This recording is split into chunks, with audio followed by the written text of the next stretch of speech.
Lebo odtiaľ moc neuvidíte, poviem to tak. Otvorenie. Tak kto chce, nech ale pozor, popri múre, lebo keď bude teraz vidieť ľudí, tak bude vyskakovať. Prejsť až tam. Aj, dobre. Čo aj ďalej? Teraz nebude liet, lebo čaká, že dostane žrať. Tak, aby ste sa rozmiestili, aby ste všetci videli, tak máme predsa len stiesnené boky. No deti, ale ozaj to.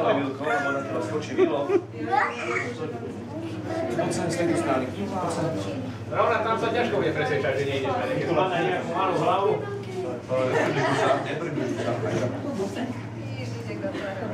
No dobre, ale jednu vec, za mnou nestojte. Takže tu jak som ja. Podľa mňa buď napravo, naľavo, ale za mnou určite nie. Ešte trošku ďalej, že to môžete posunúť. Tam sa môžete tlačiť, nemusíte sa bať, nepôjde von. Jediným miestom, z ktorého teraz bude vylezať, je toto tu. Fakt. Teraz je najnebezpečnejšie miesto toto. No.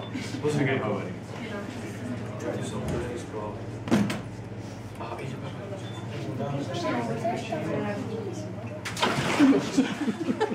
tak a pozor. Chudáci tí, ktorí teraz ošplechá objektív. Dobre, šéf. Ja budú mať rád. Tak, predsa len. Keď nás niekto videl v televízii na markíze, tak musí vedieť, čo má rád. Čo má najradšej z mesa. Ktoré meso. Kuracie prsia. To dostal zase. Ale to zase není také moc dobre pre ňoho. Najčastejšie mal dostávať, čo si myslíte, jaký druh potravy mal dostávať krokodil? Presne tak.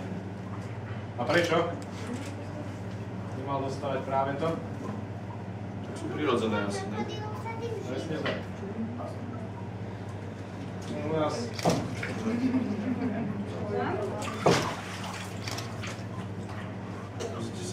Mali by ste bez toho blesku. Teraz by vás nesúžil. Dá sa aj bez blesku? Jo, polské, tučím bomba. Tak. To delaj rouko, kazevaví. Ale už za chvíľu bude mať dosť. Nechce, vidím. Nechce.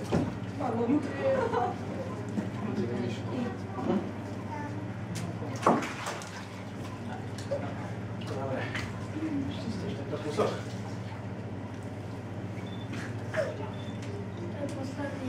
My mu ani nenehávame, aby z náhodou žral niečo z bazéna alebo niečo takéto. Snažíme sa, aby žrale normálne z ruky. Keď mu náhodou aj chytáte niečo vodou, vo vode dávate ruku, tak on keď vidí nejaký náhodou má pocit, že môže zaútočiť. Budeme sa napríklad zaujímať znovu.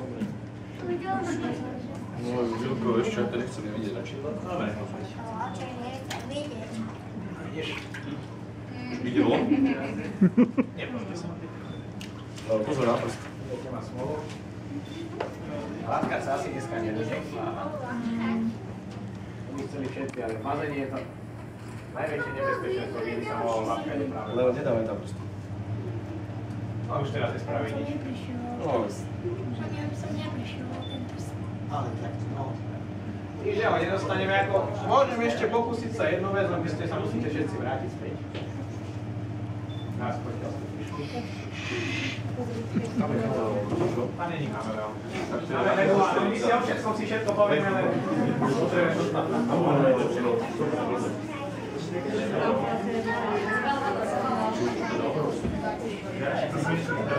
Všetko si povieme, len ho potrebujem dostať na to. Ide von.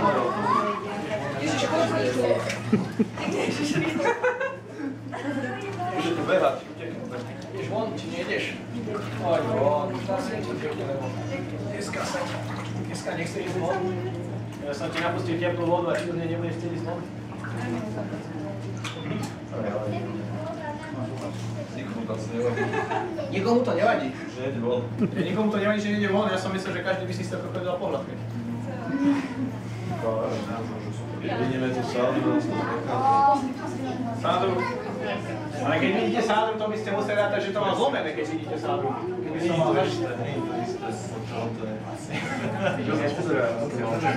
Dobre, mám doniesť lekárskú správu.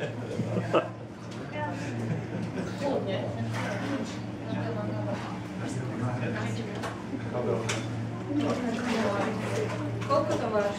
10 kg. Pozri.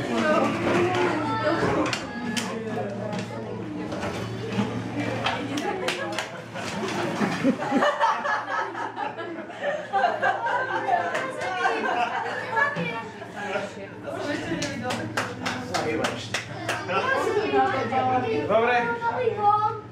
Súboj s krokodílom sme zvládli. Nezlomil mi druhú ruku. Dobre, takže teraz pôjde atrakcia a popri tej si budem rozprávať zvyšné veci. Kto ho nechce počúvať, nemusí. Dobre, ešte sa trošku posuniť. Takto. Ja sa prechočím. Dobre, ale keď ho chce niekto hladkať, tak nech sem prídete maximálne dvaja. Viacej nie. Ideš ho hladkať? Poďte, poďte sa.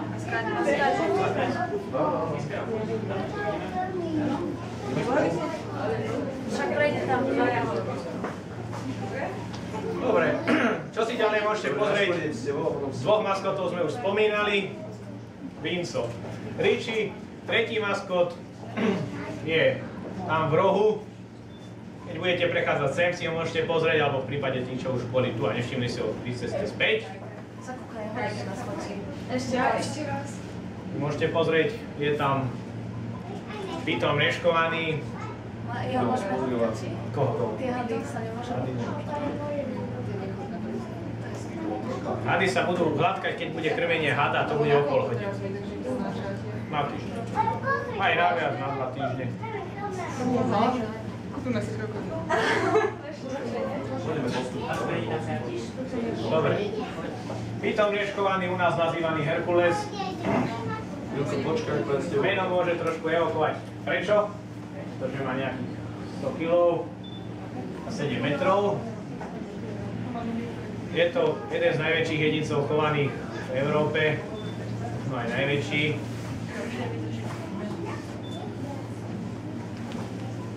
Takže čo si môžete u nás pozrieť, tak zaujímavé teda je jedna z najväčších chovaných korytnačiek na Slovensku. Kajman pustený voľne, ktorého si môžete pohľadkať.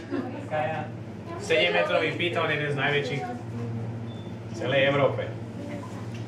Potom z takých zaujímavejších máme tu v teráriu krokodíla čelnatého, Scelamus tetraspis. Je to krokodíl, jeden z najmenších druhov krokodílov, dorastá v dospelosti okolo do samce 1,80 m, samice okolo 1,50 m.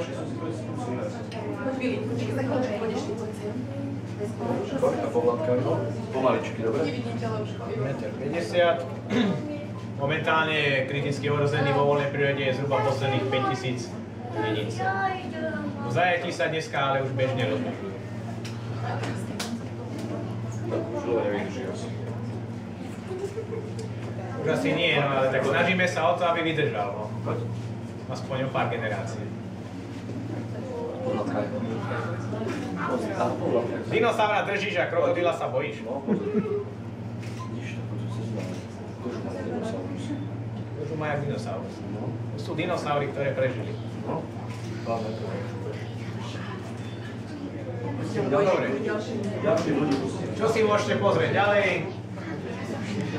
V treťom teráriu je a rozdiel medzi chameleónom, prosím. Či potrebuje nejakú teplotu? Ako každý studenokrvný živočík. Tak je to hody. Ale viac, ako úžovka červená trošku menej, pretože ona obýva od severu, severnejšej časti Severnej Ameriky, kde zasahuje skoro po Mexiku, ale ona väčšinou konkrétne úžovka červená iba po Floridu, to znamená, že tam je trošku nižšie. Tropické zvieratá, väčšina zvierat, ktoré sú v južnej pologule, potrebujú okolo priestoru. No tú lokálnu by mali mať okolo 30. Ale zase priemerná stačí okolo, pri úžovkách zase stačí izbovať teplotu. Čo si môžete pozrieť? Základný rozdiel medzi leguánom a chameleónom je jaký? Viete si všimnúť? Okrem toho, že chameleón mení farbu a loví jazykom, je základný rozdiel po veľkosti jedinca. Keď si pozriete, tam chameleóny, to sú dospelé jedince, 2. A leguán zelený, ktorý je tam, je mladý samec. A už teraz má cez 1 metr.